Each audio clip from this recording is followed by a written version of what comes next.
call this meeting of the Magnotta Aberdeen Regional School District to order. Can we stand for the pledge, please?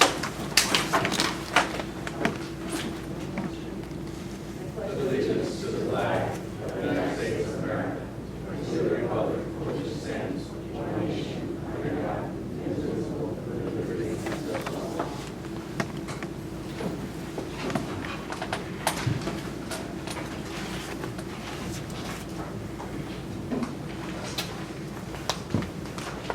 The New Jersey Open Public Meeting Law was enacted to ensure the right of the public to have advance notice of and to attend the meetings of the public bodies at which any business affecting their interest is discussed or agreed upon. In accordance with the provisions of this act, the Magnotta Aberdeen Regional School District Board of Education advertised this meeting on February 1st, 2019 in the Asbury Park Press and the Star Ledger. This notice was sent to the municipal clerks of the Borough of Manawan and the Township of Aberdeen and the Manawan Aberdeen Joint Free Public Library. The notice was also placed on the district's website. Mr. Fair, can you do roll call, please? Yes, good evening. Ms. Raher? Here. Mr. Brinley? Dr. Lane? Ms. Monton? Here. Ms. Moore? Ms. Nappy? Here. Ms. Whalen? Here. Ms. Esposito? Ms. Cruz? Here. Thank you.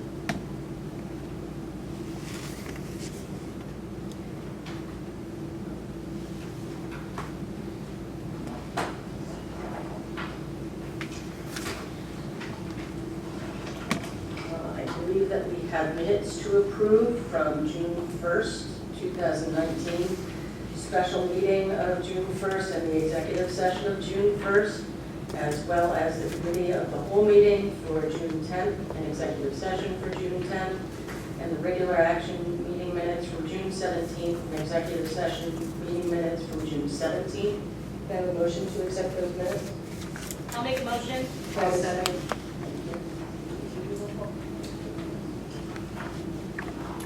Ms. Raher? Ms. Monton? Yeah. Ms. Nappy? Yes. Ms. Whalen? Yes. Ms. Friedman? Yes. Thank you. Okay, switching now to the President's report. As many are aware, the transportation policy is, the new one is fully in place. I know that there have been a lot of questions about the policy, and so I wanted to address that in my President's report. I understand that there are a number of people who would notwithstanding the weather, be able to make it to the meeting. This is being televised, so I'm hoping that they will be able to get the information watching the meeting. So to explain the transportation policy based on some of the comments that I've heard or that I've read, I think it's important to kind of go through the history briefly of the transportation policy. I don't want what we've done to be confused with what's mandated transportation. The mandated transportation policy is something mandated by the state of New Jersey. This board cannot do anything to disturb that. However, we can make that policy better. The state policy currently has that, depending on grade level, it demands that a school district has to transport every child who is either beyond 2 miles or 2.5 miles, depending on their age and grade level. So up until this year, obviously the district has always complied with the above policy, and up until this year we have tried to take in other kids without a written policy as to why or how. And so we sought to change that as a board a couple of years ago. So what we did as a committee is we noticed, looking at how the transportation policy and the transportation department was run, we would fill all those mandatory busing seats, and we would have some left over that we didn't fill certain buses. Of those seats, we then basically had some type of lottery where those seats got awarded to people for subscription busing. We were doing our own subscription busing.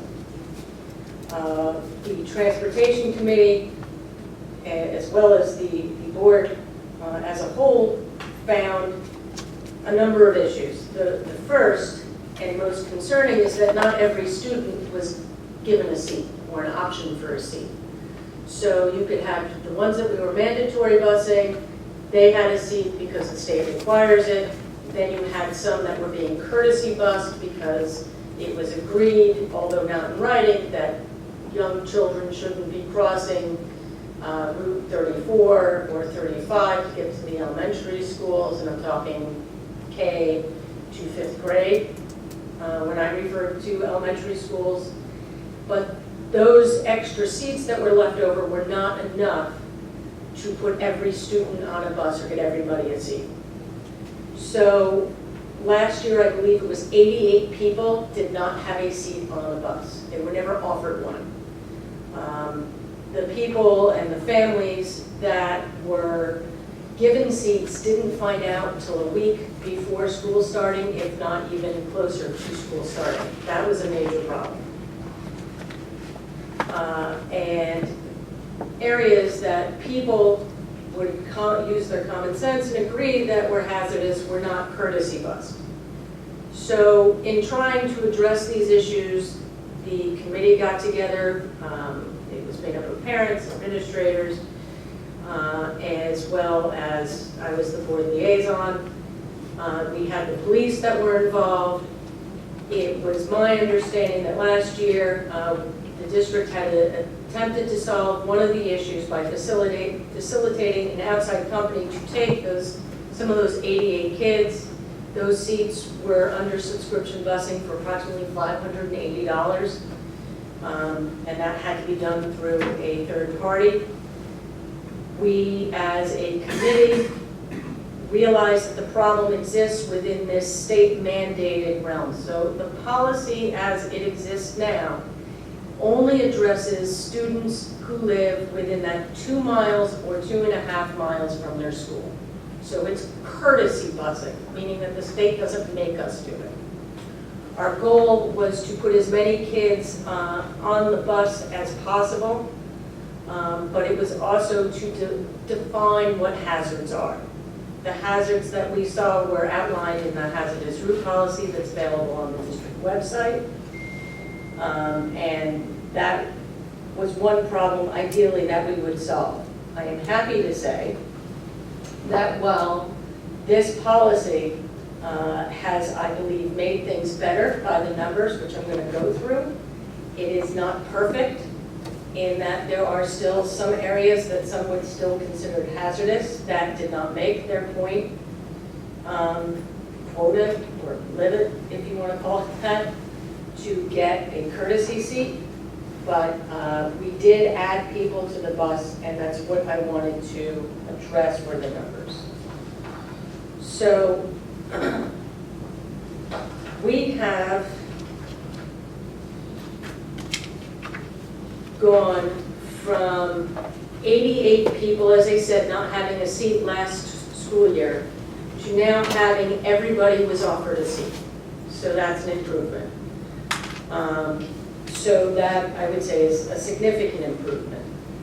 Obviously, like I said, people were notified a week before school. People have now been notified a little later than we wanted to, but notified certainly with enough time to try and accommodate where they fell within the bus policy. The number of subscription busing applications that were received for 2018-2019 were 472. Of that 452, okay. So the 452, so it was 452 from that 472 when you took out duplicates. 88 were refunded their deposits and referred to the outside contractor Whirls. That was done at the last minute, realizing that they had no seats available to them. Now, last year, as we courtesy bused, it looks like we bused 814 students.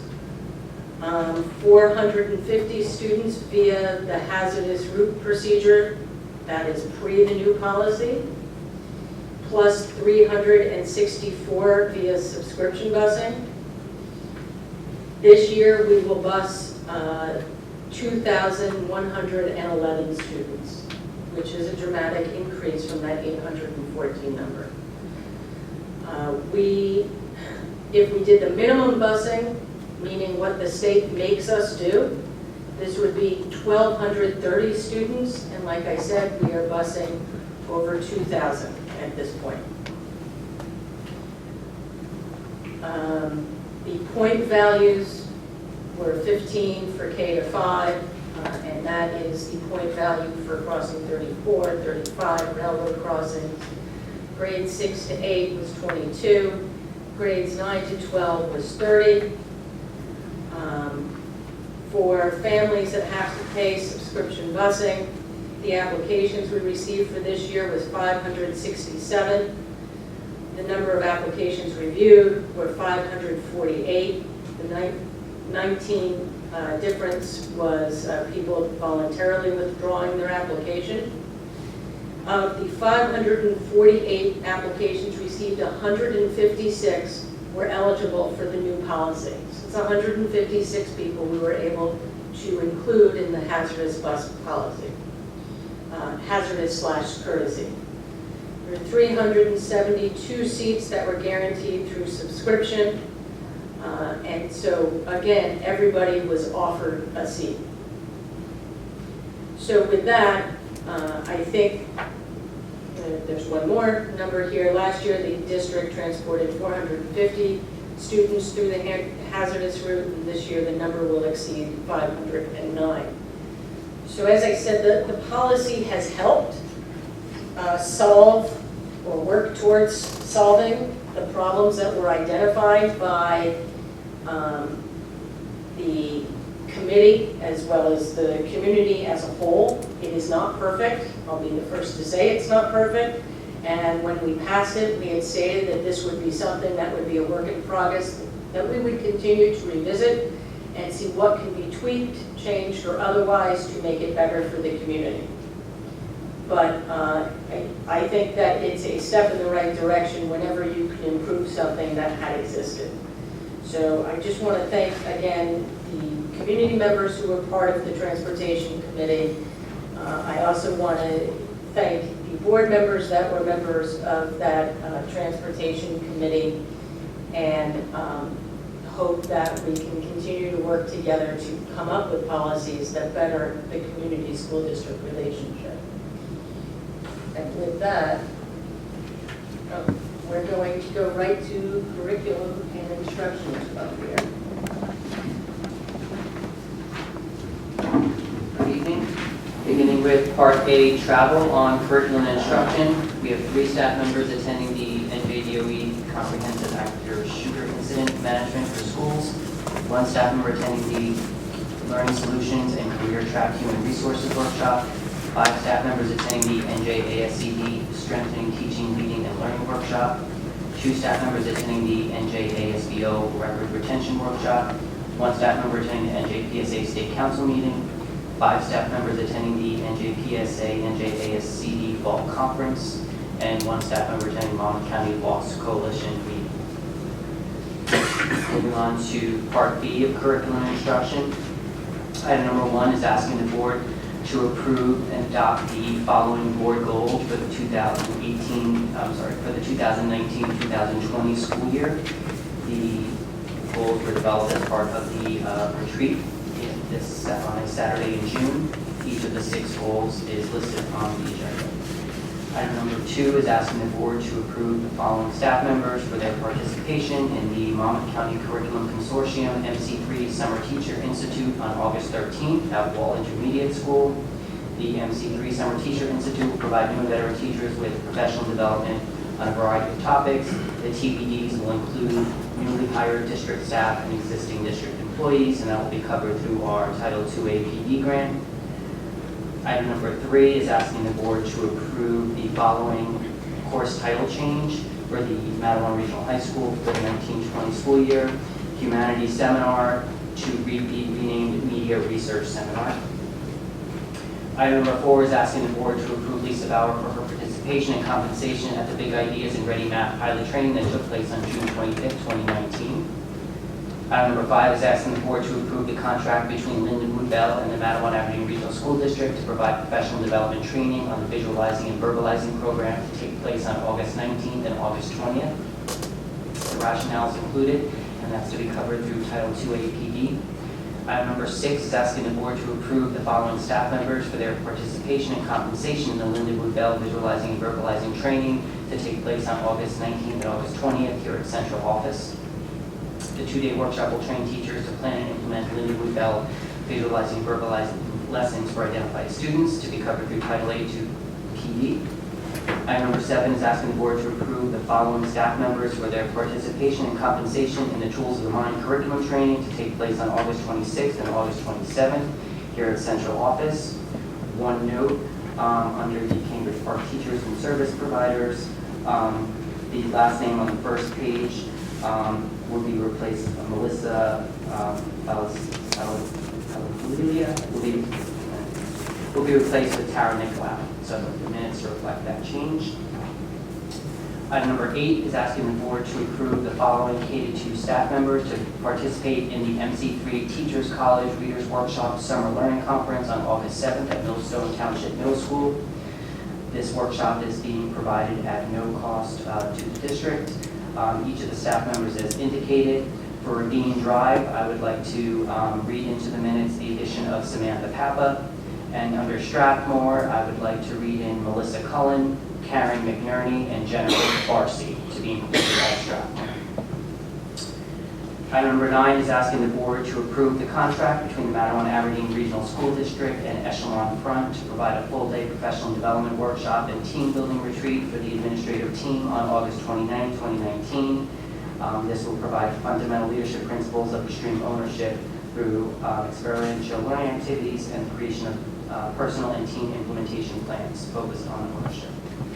Item number 10 is asking the board to approve the agreement with Hackensack Meridian Health and the American Heart Association to provide training for 9th grade students in CPR on April 20th and April 21st of 2020.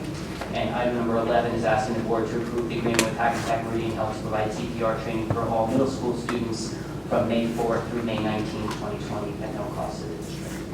And that concludes the curriculum instruction agenda. Can I have a motion and a second to accept the curriculum and instruction agenda? So moved. Motion. Second. Is there any questions, discussion on the curriculum and instruction? Seeing none, Ms. Perez, can you take us through special services? Sure. Good evening, everyone. Under special services, under item 1, beginning on page 1, we're asking for board approval for students to attend an out-of-district placement for the 2019-20 school year. Please note this does include ESY, which began in July for those students. On page 2, it continues with out-of-district placements, and it continues up to the top of page 4. The costs are listed between the accounts from the IDEA grant and also local funding. Under item number 2, we're asking for board approval for students to attend an out-of-district placement for the 2019 ESY program with the accounts listed and the cost and effective dates. Thank you. That concludes special services. Can I have a motion and a second to approve the special services agenda? I'll make the motion. Does anybody have any questions or comments on the special services agenda? Seeing none, that leaves you, Mr. Rubin, to take us through personnel. Thank you. Good evening. Under Personnel, Section A, Resignations and Retirements, there is one retirement of high school physics teacher. Item B, leave of absence. We're asking the board to approve the following employees with respect to the positions and types of leaves and effective dates as listed. Item C, appointments. Number 1, appointments. We're asking the board to approve the following names and positions for the 2019-2020 school year. The names listed are on page 2 and conclude on page 3 of 9. Item number 2, chaperones for the 2019-2020 school year. These were replacement chaperones for the June 2019 high school graduation. Item number 3 for 2019-2020 summer bus and van drivers and transportation assistants. 3 names listed for approval. Item number 4, home instruction. This is for the 2018-2019 school year. The names, respective students and subjects are on page 4 and conclude on page 5 of 9.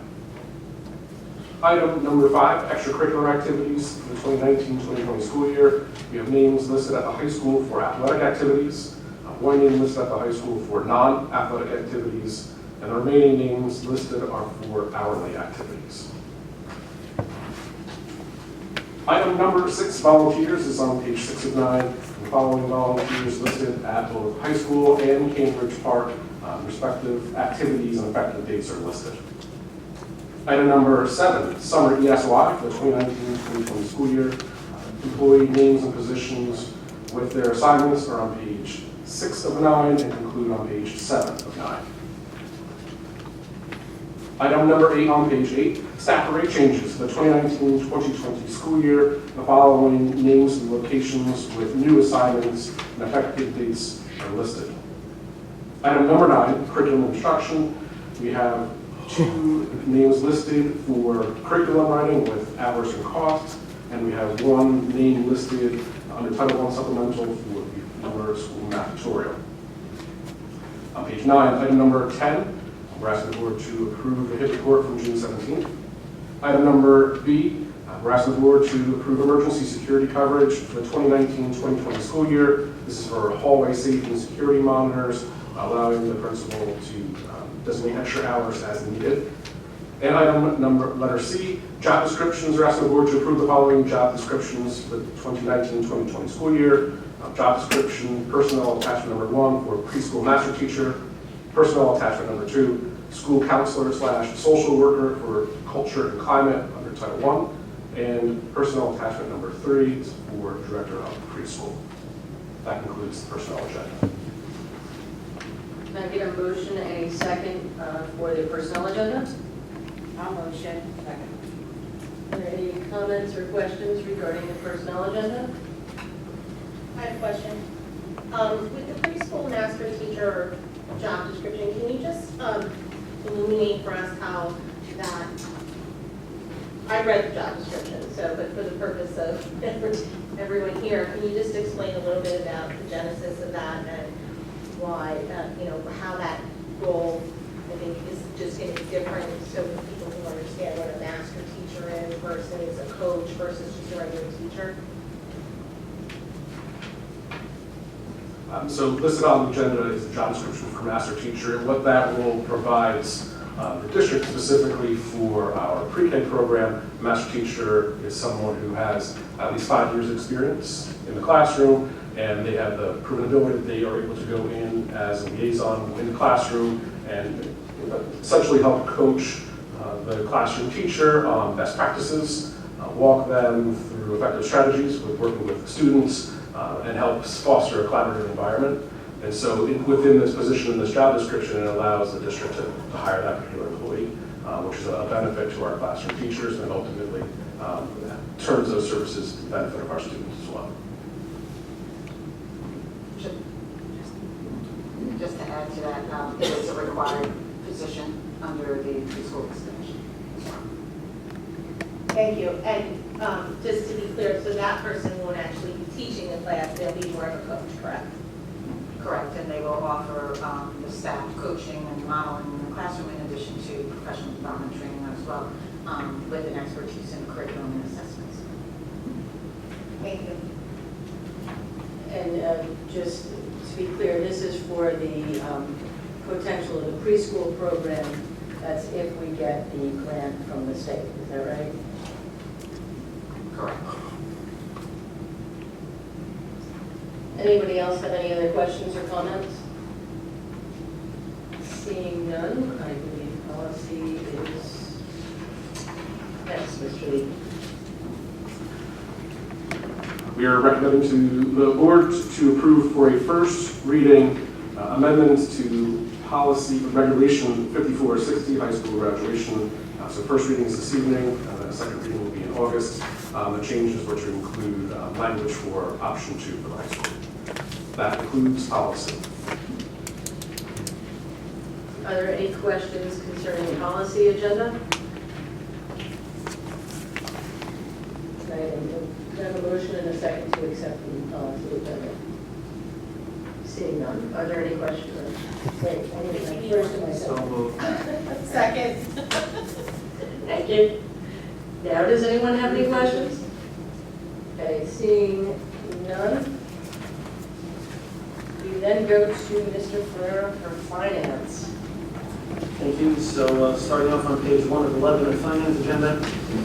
Number 1 is the monthly bills list and payroll figures. Number 2 is the monthly transfers for budget accounts. Number 3 and 4, secretary's report for May. Number 4, this is a new program which was previously discussed with the board as part of the budget process. We're looking to make purchases of equipment, primarily with transportation for buses and technologies. So this is partnering up with the Monmouth County Improvement Authority for a 5-year lease purchase. Number 5 on page 2. This is a vendor that is going to come in and work with us to create floor plans that kind of are compliant with security protocols requested by the county and standard operating procedures that school districts are moving towards. Number 6 is the preschool expansion aid application submission, which Ms. Perez and Ms. Laser are working on. A couple of topics that Mr. Lehman and Ms. Perez kind of discussed that before. It does involve kind of the allocation being offered to several school districts throughout the state. We're one of 4 in the county. This would be a program that would offer free preschool for eligible 3 and 4-year-olds, And my understanding is that as part of the process, may lead to some additional adjustments to both the scheduling and the transportation as needed. But If I just could add for a minute, preschool aid for us would be an important, I think, moment in our history, because it would allow students who would otherwise not be, could not afford a pre-K education to be able to get that pre-K early interventions in. Because if we do get the funding from the state, it's funded by the state. So when the opportunity was presented at the state level a month ago, I just want everyone to understand what a small window we're working in. We've had Ms. Perez, Mr. Ferrera, and Ms. Laser working tirelessly in the last month to get that grant process done so we can get it in to be competitive. So if we are awarded the funding, it's going to allow hundreds of students that otherwise would not have pre-K be able to have that early education that I think is so very important to their progress through adulthood. So that just to put things into perspective, that's where we find ourselves right now. So once the funding material goes to the state has told us they will let us know by September 3rd whether or not we have the funding, which then sets into motion a bunch of things that we're already preparing for on our end. So we're doing our due diligence right now to make sure that if we are awarded the funding, we can hit the ground running. And that has been thanks, like I said, to the efforts of the 3 individuals I just mentioned. So thank you. Number 7 on page 311 is the allocation and the grant application submission for this year's IDEA application. Number 8 is the record of the insurance premiums for the 19-20 school year for property casualty insurance. Number 9 is a contract with a forensic HVAC expert that is going to be preparing some documents for us with reference to the legal matter that the district is undertaking. Moving on to number 10 on page 411. This is the receipts and the recommendation for award of paving work to be done at Lloyd Road and Cliffwood. Number 11 is a replacement of a HVAC coil at middle school that had an unexpected problem. Number 12 is repairs, routine repairs to paving at Ravine Drive. Number 13 is routine abatement work as a result of the HVAC referendum project. Number 14 is a replacement of a sewage pump at the high school. Number 15 is the purchase of LED lighting, additional LED lighting that is in conjunction with some very lucrative Energy Star rebates that Mr. Nasser has been doing some work on. Number 16 is the annual boiler maintenance. This happens prior to the inspection by the insurance companies and obviously prior to starting the boilers up in the fall. Numbers 17 through 24 are a series of change orders. Some of them are in the district's favor, which is the negative number that you see. And this is primarily due to allowances that the district did not utilize, not need to utilize as part of the contract. And then there are a couple of them that have some adjustments. Primarily, it's as a result of adjustments relating to the scope of work in those areas. Number 25 is a tuition-based students, or a couple of tuition-based students that we have for ESY in East Brunswick. Number 26 is the disposition of property. 27 is the annual listing of anticipated maximum travel reimbursements pursuant to contracts. 28 is additional non-resident students. 29 is a record of the evacuation drills in June. B1, which is transportation, these are the evacuation drills performed at the end of the school year plus evacuation drills. And number 2 is a retroactive agreement with the $100 for funds that they need to perform coverage of the transportation routes. And that concludes 5 minutes in transportation. Do I have a motion and a second for the finance agenda? Motion. A second. Are there any questions or comments concerning the finance agenda? Question. Yes, on page 1 of 11.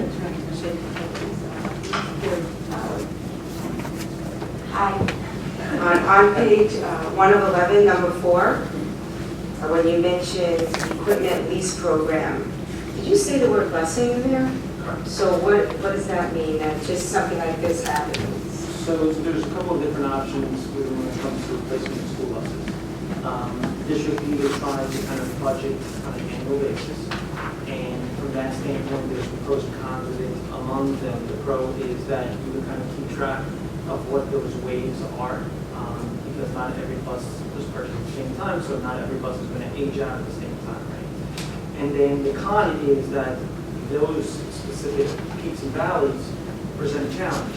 You know, that given year, it means that you're going to have a little more capital or a little less capital to kind of put towards that expense. A 5-year lease purchase is a common practice, especially like I said with reference to busing.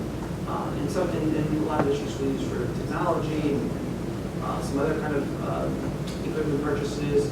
But the idea is that you take 5 years worth of needs. You go out and you basically enter an agreement with the Monmouth County Improvement Authority. The County Improvement Authority goes out and bonds for the cumulative amount that school districts will have, municipalities will have, that kind of stuff. And then once they close on the loan, they basically go back to the school district or the entity and say, okay, you have 5 years to make payments on this. Here's your payment schedule. And that offers us a certain level of budget certainty over the next 5 years. The key is, and this is a conversation that I've had with Mr. Dougal and Matt T and Ms. Pazer in transportation, is that as they compile those lists have to be for 5 years worth of needs. And that way, like I said, it kind of gives us the opportunity to have budget certainty as opposed to on any given year, and especially when there's renewable stuff, that we're the switches that he's recommending that we purchase for this program. There's a situation where from one year to the next, they were going to age out, which means that the switch manufacturer is going to start, we're going to stop supporting them. So at that point, it could be a situation where we go from finishing the budget process in April, starting the budget year in July, and then like 6 months later, the company turns to us and says we're no longer servicing this. So once again, those are the kind of the typical benefits of doing a 5-year lease purchase. And I hope we answered your questions. Yes, you did. Tell me that now, just for my own safety. When you're talking about when you land a Pontiac Crossfire and then you go to get it fixed and they don't look at lights anymore? Yes, and especially with IT, like I said, with transportation, you have somewhat of an idea because most buses, especially 54 passenger buses, have very specific age out. It's not based upon mileage, it's based upon the year. So from a transportation standpoint, you can get around that.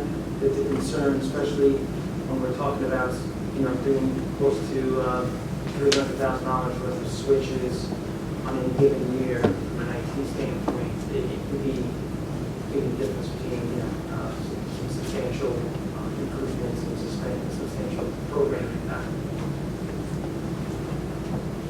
Does anybody else have any questions or comments on the finance agenda? Seeing none, are there any public comments on any agenda items?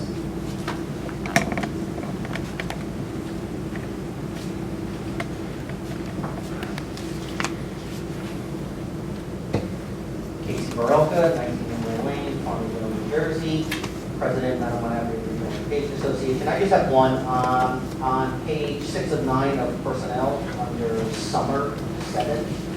The first employee listed is an ESY substitute teacher, the amount is $40 per hour, that should be $50 per hour.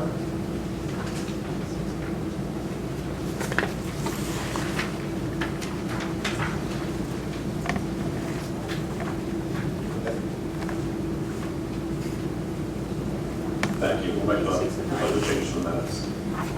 Yes. Thank you.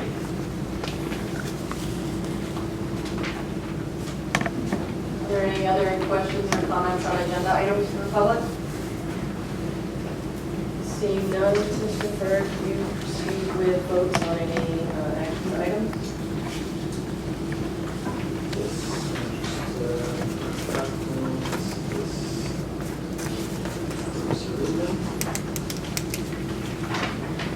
All right, starting off with curriculum and instruction. Ms. Rayner? Yes.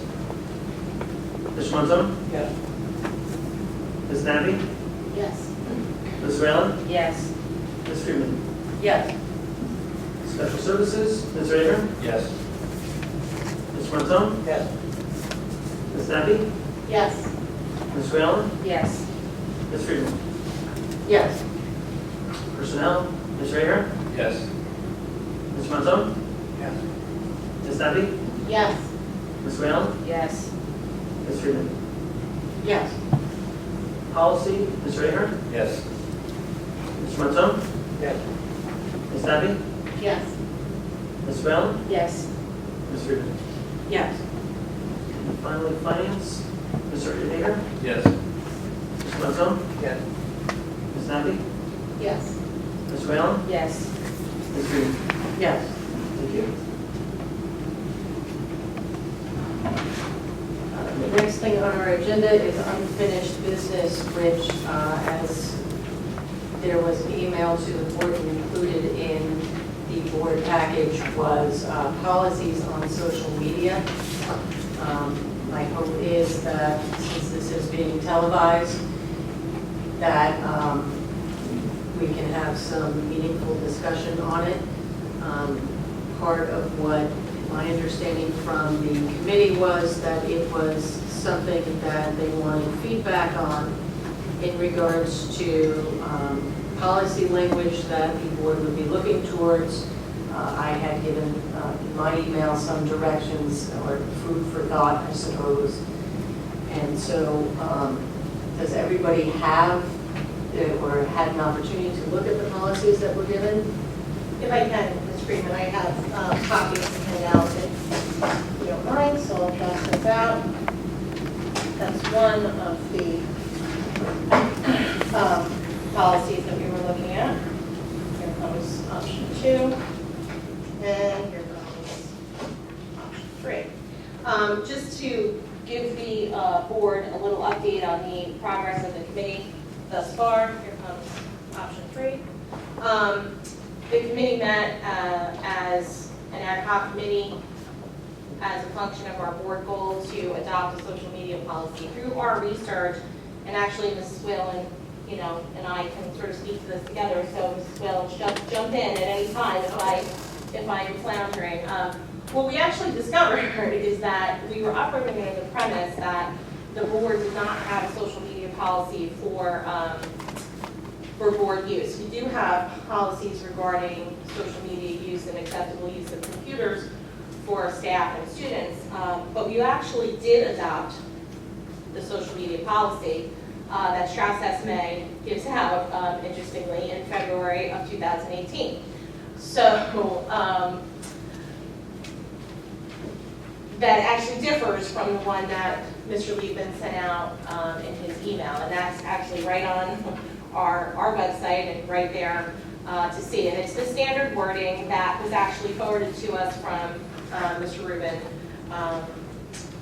and Mr. Esposito to share with the ad hoc committee. So that is the wording that you have that's basically just says Strauss SMA Associates bylaws 0169.02. And that is, in fact, our existing bylaw that we have right now, which Ms. Whalen and I just recently discovered. What you also have to look at is versions of that same policy from Strauss SMA that Howell and Marlborough adopted. And the wording that we'd like to call your attention to is in items 6 and 7.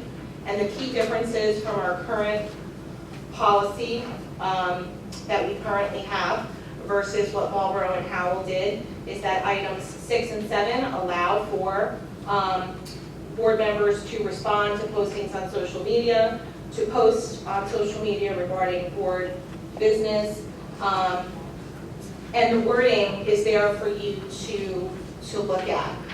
What we had wanted to do as a committee was to have you peruse that wording for items 6 and 7 and give us some feedback as to your druthers. So currently, our current policy that we have in place says that that a board member would not respond to a social media posting of any type, would not comment on a post, and would refrain from communicating about board business on social media.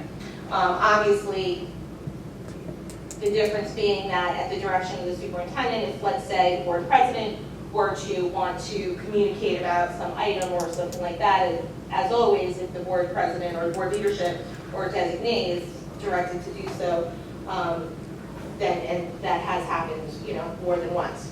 So what we were hoping is that you could consider the differences in those wordings, looking at how Howell has crafted 6 and 7, where they do allow for members to respond, but only with regard to business of the district that can be answered with, a general factual answer that could be substantiated by information readily available. And then Howell has a slightly different version of 6 with only slightly different wording of their 6 and 7 and their numbered items underneath. So I think Ms. Friedman did a nice job of sort of framing the salient question, which is how do you see the role of the board in terms of communicating on social media? What is your druthers as far as what board members can and cannot comment on with regard to social media posts with regard to their board business? Obviously, keeping in mind that all of this is sort of governed under, you have to still constrain yourself to, not speaking on behalf of the board, and certainly, following all, nothing in this policy would release anyone from the standard code of ethics that they follow. So just doing some research, if you're interested to know, who's doing what around the county, I will pass around to you just a quick bit of research that we have for you.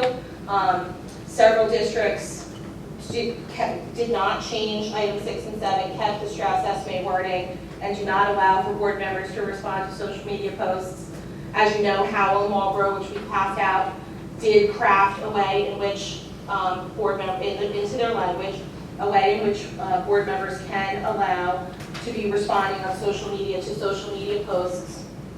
And then about 7 of them don't seem to yet have their policy adopted yet. And then Middletown has a version of the Strauss-Esme policy and is silent on that particular item. They just chose to, I think, take the whole thing out. So because I wanted to make sure everyone had all of the information, that is the result of our research thus far. We will continue to meet and work, but we would like feedback from the board after you've had a chance to consider those two scenarios, what the general consensus is of where you'd like to see the language go. And of course, Ms. Wellen, I think, would be happy to answer any questions that you might have regarding that. Ms. Moore is not here, obviously, but I think we would both be willing to. Did I leave anything out, Mrs. Whalen? No. So those there are the facts as we currently have them, with a slight addition that we already adopted this entire policy in February of 2018. So there you go. In this coming up, I actually went through some of my training materials back from 2015, and I found it interesting that one of the things that I found was a training that New Jersey school boards did in regards not to social media specifically, but how do you see your role as a board member, how do you fit within the district. I think it was at that initial training, that initial Governance 1 training. I know our New Jersey School Board's rep will be here tomorrow to start the first part of the process of the strategic planning that we're going to ideally end up embarking on. I thought it would be a good time to take the opportunity to see if she would come here and maybe run us through that workshop, which might facilitate us trying to find our identity as a board. So if that's something that the board, we're not a full board today, but if that's something that people would be interested in, I would inquire for availability tomorrow. And just if I may add, if you can email Ms. Moore, Ms. Whalen, and I your thoughts, if you don't have an answer today, that's totally understandable. There's a lot of reading material that comes to the email. So if you don't have a thought today, but you can let us know so the committee can continue to do the work, I think putting 3 of us on the email will eliminate any concerns about over communicating, but at the same time allow you to get back to us. But again, we'd like to just, if you do have an idea or a thought as to which wording you prefer tonight, please feel free to share. I withhold my personal opinion, and I know Ms. Whalen isn't giving hers as well, because I really want, board members to convey what their true thought process is. So I'm happy to discuss that with you now, or take your feedback, or if you want to get back to us, that's fine too. I would suggest carrying this sort of to the next meeting so that not only can these board members give it some thought, but the board members that aren't here have a chance to come back from their paradises and review the material. But We will definitely reach out to everyone that's not here, just reminding them to just give us an idea of which wording they like better. And when the committee convenes, we'll go back to work and, of course, update the board at the next meeting as to our work. If that sounds good. And would you like to download these and email the board in the morning? Actually, the board has all of these already electronically. Okay, perfect. And would everybody be open to maybe inquiring of Kathy or running us through a workshop? We get school board's credits, which is always nice to have, sort of keeping up on how we see ourselves, keeping up with the education. So is everybody up for me asking for that? I think that any training that anyone on this board can get as to what is their role as a board member is excellent training to have. I personally feel pretty comfortable with that knowledge, but I'm happy to sit through that training again, just because it can never be too much of a refresher to remember what our role is and is not as board members. So I would be happy to be a part of that training. Hello. I do think that as a new board member, and maybe the other new board members as well, would like to see or hear what the actual role is, especially if we are deciding something like this policy and what we should be doing as a board. So I'm on board for that. Okay. I will ask her tomorrow and see what her availability is. And then, Ms. Nabby, if you can keep me in the loop of just a summary of what's going on. Absolutely. Does anyone else have any unfinished business? Does anybody have any new business? I do. As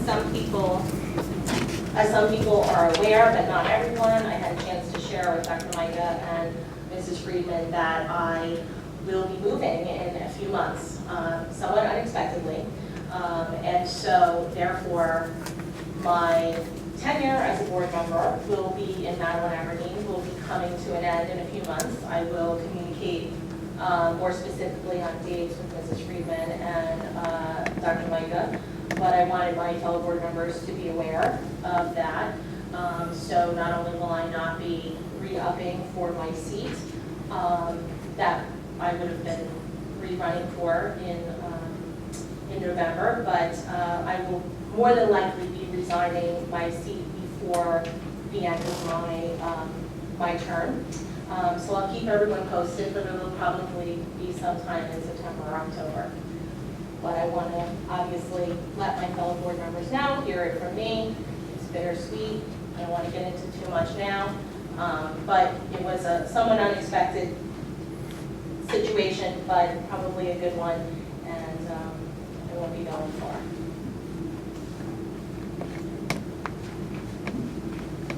Are there any other comments on any new business?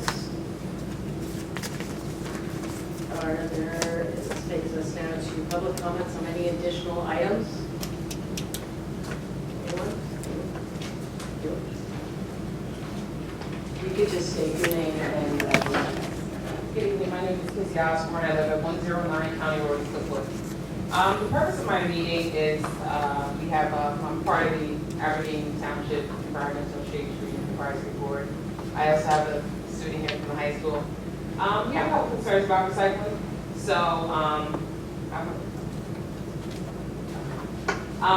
we had a couple concerns with their high school students as far as recycling and things that can be added to the cafeteria. One of them was, instead of having a styrofoam tray, something that's paper product or something biodegradable. And I understand all these things come with cost, but as things progress and as we progress differently, the cost goes down. So it's just something for the board to consider. Also, I'm not really sure if you understand the whole gist of recycling, because we are like almost like church and state. So you as the board have your own company you use as far as trash and recycling. And we as a township have our own company that we use as far as trash and recycling. Catherine Murillo takes the amount of recycling as far as the tonnage reports, and I'm not sure that if the board is giving her the correct number of recycling, how much you're collecting, how much the trash is, so we can kind of balance it out and see where we're down in as far as numbers. I was walking past the middle school. I have 4 children in the district. I have going to be 2 in the high school, 1 in Miller Road next year, and 1 in middle school next year. So I'm pretty familiar with the schools and how the schools are as far as the practices as far as recycling. So what I'm concerned with is that there's not receptacles in the cafeteria for the children to throw away the plastic bottles they're bringing, because they're not allowed to bring glass. Teachers in the classroom, remember when I was younger, the janitor would come around, custodian, or the title of it, would come around and take 1 receptacle for recycling and 1 for trash. Outside of the container, and I took a picture of it, outside of the container, which you guys use, Sakutis, am I saying that right? SCOTUS? Okay. So outside of the red receptacle, the garbage can is there, it has a sign on it that says no plastic bags accepted, right? No plastic bags on side of it. However, on the inside of the garbage can, it's bags. Now, I don't know if everybody knows this, but if the recycling sees these bags, they automatically consider it as garbage. Being a part of the environmental board, I went to Passaic where we take our recyclables and our trash, up to. They said that it's a hazard for their workers to actually rip open bags, which it is. So being that we are a single stream, they want everything to be collected into the garbage together. They said they don't have workers here in Monmouth County as far as their processing site. So what they do with the stuff that we send in bags is put for trash, and they bill you for trashing these things. I'm not sure if all schools are depositing the trash bags like this, but this was behind Mattawan, I'm gonna say Mattawan Avenue, but Mattawan Avenue Middle School. So it's just to make everybody aware, and it's not even if they were clear. They don't care if they're clear plastic, they just wanted it with no plastic bags. And like I said, it's clearly labeled on top of the can, and I'm not sure, who the staff is there, but this is not just a one-stop thing. We have 7 schools in a district here, and this is something that maybe the children can get involved in, because when my children come home and say, okay, they have an assembly, or things they learn, or they bring home plants and things like that, they get excited, they go outside, they plant them, they're like sponges. So I feel like if we're not educating them to recycle something as simple as your receptacle in the lunchroom, just to put it in there, then as they become adults, it's like now we re-educate them to, hey, the green garbage can is for recycling, this garbage can is for that. And I feel like it earns, and I understand the market is different now, but it does do a lot for our environment. It does a lot for the township, and we receive money from, the kickbacks of recycling these things. And like I said, if you have to pay to have your recycling taken out, which is more than your garbage, then what are you really balancing out to recycle? Another thing, and I know that this is almost like a police issue, is the idling, which is, of course, a danger for the ozone. I'm out there at the school, I see at the middle school, there's people that line up at Marine Drive like an hour before the kids are out, and when it's hot outside, the teachers sometimes raise their windows because they don't have ACs in a lot of classrooms. All those fumes are going in. There's no police patrolling to say, hey, no idling here. Even in the morning, we have teachers that come out, to help the children, to make sure they get in classrooms in the morning. And I'm not sure if it's their job, and I know it's not, but I don't know how the situation is, to say, hey, Miss So-and-so, you have to turn off your engine or you can't be here because it's no idling zone. But who's sharing responsibility? We put the signs what we want. You can put flyers on the cars, but if there's not somebody there, I'm not saying it's the principal's job or whose job it is, but it has to be somebody's job to make sure that the idling doesn't happen in front of the schools, especially when the teachers are there teaching with the windows up and the children are, absorbing those fumes inside the building. Thank you very much for your time. Thank you. I have your email from today, Yes. so do you mind if I reach out tomorrow and you That's can come in fine. so we can, Yeah. I can get a list, Yeah. a running list, is that okay? That's fine. Perfect, thank you.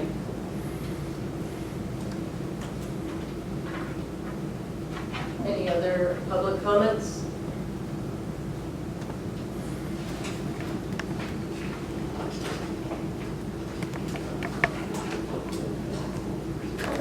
I have your stuff. I told you. I'm reading poetry.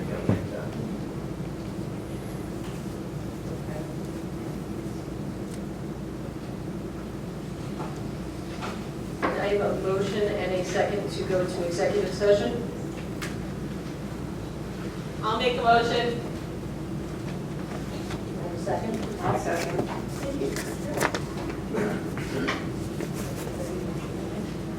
Be it resolved that a closed session be convened for the purpose of discussing privacy, personnel, and legal matters. The subject matters of those discussions will be disclosed to the public when the reason for confidentiality subsides. Although the board cannot guarantee it, the length of executive session is estimated to be approximately an hour, after which the public meeting of the board shall reconvene and proceed with business. Action may be taken.